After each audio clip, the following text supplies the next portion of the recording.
Algérie-France. Désormais, les avions de la compagnie Air Algérie atterriront dans un autre terminal à l'aéroport de Paris-Orly. On vous dévoile les détails.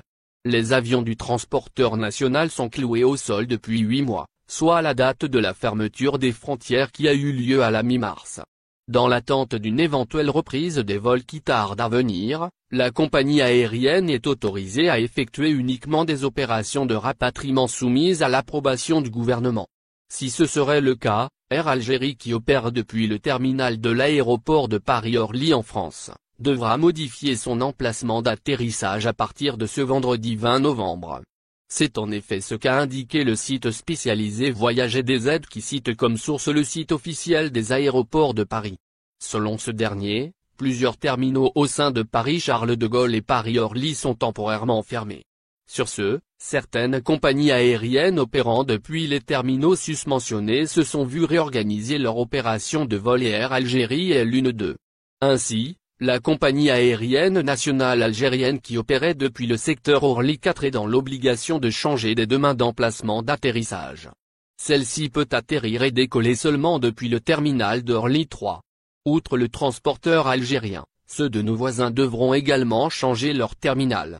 De ce fait, la compagnie aérienne tunisienne Tunisair et la compagnie aérienne marocaine, Royal Air Maroc opéreront uniquement à partir d'Orly 3. Dans l'absence de l'ouverture des frontières, Air Algérie ne pourra ni effectuer des vols commerciaux ni déménager leur départ. La tempête du nouveau coronavirus a cloué les avions d'Air Algérie au sol depuis plusieurs mois. Cela va sans dire. Le terminal Orly 3 ne pourra pas accueillir les passagers de la compagnie aérienne algérienne avant l'annonce d'une reprise des vols en Algérie. Cet arrêt brutal et subi a laissé le transporteur aérien entrer dans des temps maigres.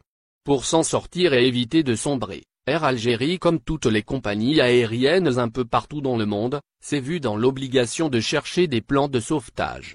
Cependant, pour l'instant, aucune décision n'a été prise. Le transporteur national continue donc à chercher une porte de sortie de cette crise. Celle-ci frappe de plein fouet son ordre financier. Air Algérie n'est pas la seule à ne pas prendre des décisions. En effet, les décisions tardent également à venir du côté du gouvernement algérien. Ce dernier ne s'est pas prononcé jusqu'à présent sur la date de l'ouverture des frontières. De même, sur celle de la reprise des vols. Dans l'attente, la compagnie aérienne algérienne a retroussé les manches et a décidé d'opérer des vols de rapatriement. À cet effet, Air Algérie a décidé d'organiser un vol de rapatriement le 13 novembre dernier depuis Dubaï. Un autre a été organisé par Air Algérie pour permettre aux étudiants algériens bloqués en Espagne de regagner le pays. Depuis, les avions sont restés cloués au sol. Au final, n'oubliez pas de vous abonner à la chaîne et appuyer sur la cloche pour recevoir toutes les nouvelles.